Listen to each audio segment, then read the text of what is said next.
네, 안녕하세요. 오늘 여러분과 함께 깊이 파고들 자료는요. 장동선 뇌과학 박사님의 인터뷰입니다. 요즘처럼 변화가 빠르고 특히 그 0%대 저성장 시대에 접어들면서 어떤 사람이 결국 성공하는지에 대한 상당히 흥미로운 통찰이 담겨 있더라고요. 네, 맞습니다.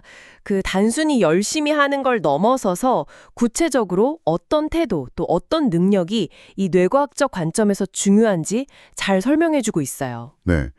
오늘 이 분석을 통해서요, 현재와 미래에 우리에게 꼭 필요한 핵심 역량이 뭔지 여러분께서 파악하시는데 좀 도움을 드리고 싶습니다. 맞아요.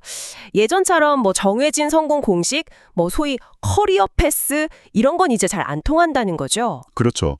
장 박사님은 이제 커리어 포트폴리오 시대다 이렇게 말씀하시는데 어디서든 내 역량을 펼칠 수 있는 사람이 되려면 뭐가 필요할지 한번 자세히 들여다볼까요? 네, 좋습니다.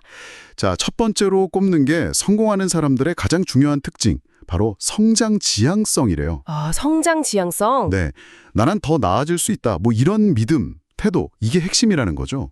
심지어 면접 같은 데서도 내가 최고다 이렇게 말하는 사람보다 저는 계속 성장하고 싶습니다 이렇게 말하는 사람이 실제 조직에서 성과가 더 좋더라. 이런 연구 결과도 있다고 하네요. 그 지점이 되게 흥미로운데요. 특히 장 박사님은 의미 있는 실패 경험 있잖아요. 네네. 그 경험이 뇌의 특정 영역, 전측 대상피질이라고 하는데 거기를 자극한다고 강조해요. 오히려 성공했을 때보다 뭔가 여기서 내가 이걸 배웠구나, 깨달았구나 하는 그런 실패 경험이요? 실패 경험이요? 와. 네, 그 영역을 더 활성화시킨다는 거죠. 그래서 일부러 좀 어려운 일에 도전해보는 거.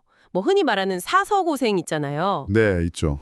그런 경험이 마음의 맷집을 키워서 결정적인 순간에 포기하지 않게 만드는 그런 힘이 된다는 설명이에요. 근데 이게 하루아침에 생기는 건 아니니까 꾸준한 연습이 필요하겠죠. 와, 실패가 오히려 뇌를 단련시킨다니 약간 좀 의외인데요. 그러면 어려운 상황 자체를 대하는 태도도 중요하겠네요. 인지적 유연성 또는 인지 재구성 능력 이것도 이야기했죠. 네, 맞아요. 부정적인 상황을 그냥 그대로 받아들이는 게 아니라 이걸 긍정적으로 다시 해석하는 능력이죠.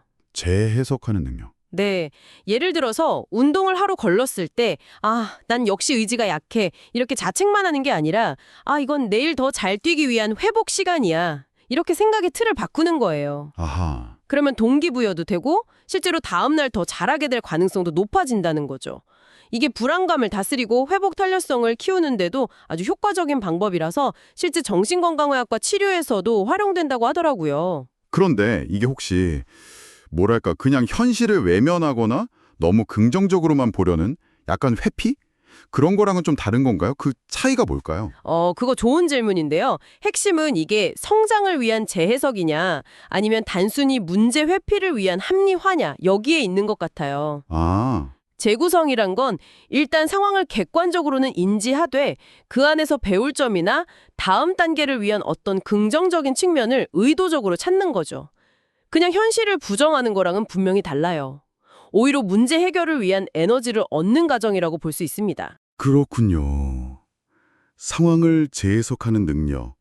이게 결국에는 다른 사람이나 좀 다른 생각을 대하는 태도하고도 좀 연결될 것 같아요. 뇌가 세상을 품는 그릇을 넓히는 연습, 이것도 언급했었죠? 네, 바로 그겁니다. 나와 생각이 좀 다르거나 좀 불편한 상황, 이걸 피하려고만 하지 말고 저 사람은 저렇게 생각할 수도 있겠구나 하고 일단 한번 받아들여보는 연습이죠. 쉽진 않겠지만. 네, 당장은 좀 불편할 수 있어요. 하지만 이런 경험이 쌓이면 타인을 이해하고 수용하는 폭이 넓어지거든요. 이게 장기적으로는 저 사람 참 괜찮아. 이런 좋은 평판으로 이어지고요. 네네. 또 그게 자존감이나 자기 효능감을 높이는 긍정적인 선순환을 만들어요. 결국 이게 다 새로운 기회로 연결될 가능성을 높여주는 거죠. 이야기가 점점 흥미로워지는데요. 요즘 AI 얘기 정말 많이 하잖아요. 그렇죠. AI가 많은 걸 대체하는 시대에 그럼 우리 인간에게 더 중요해지는 건 뭘까?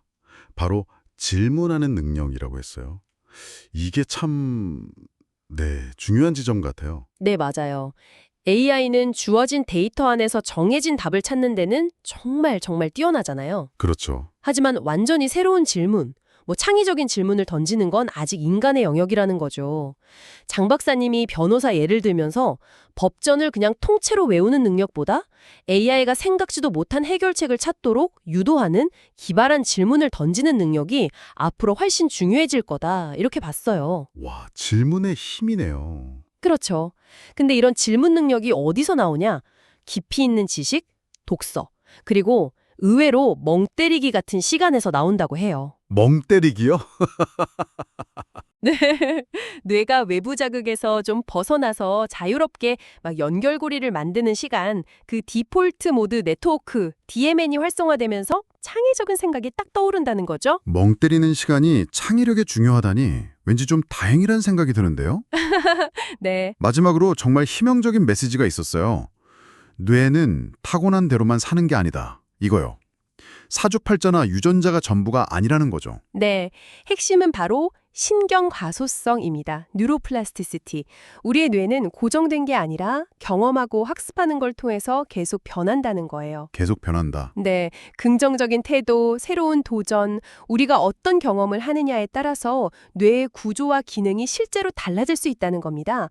그러니까 뭐 과거의 트라우마나 부정적인 생각에 너무 갇혀 있을 필요 없이 우리 스스로 뇌를 긍정적으로 만들어갈 수 있다는 거죠. 아주 희망적인 메시지예요. 네, 오늘 장동선 박사님의 통찰을 통해서 변화하는 시대, 특히 이 저성장 시대에 필요한 핵심 역량들을 쭉 짚어봤습니다. 성장하려는 태도, 또 상황을 긍정적으로 재구상하는 유연함, 다른 생각을 품는 넓은 마음, 그리고 AI 시대를 이끌 질문하는 능력까지. 자, 그럼 이 모든 게 의미하는 바는 뭘까요? 결국 중요한 건요, 우리의 뇌가 정말 가능성으로 가득 차 있다는 사실인 것 같아요.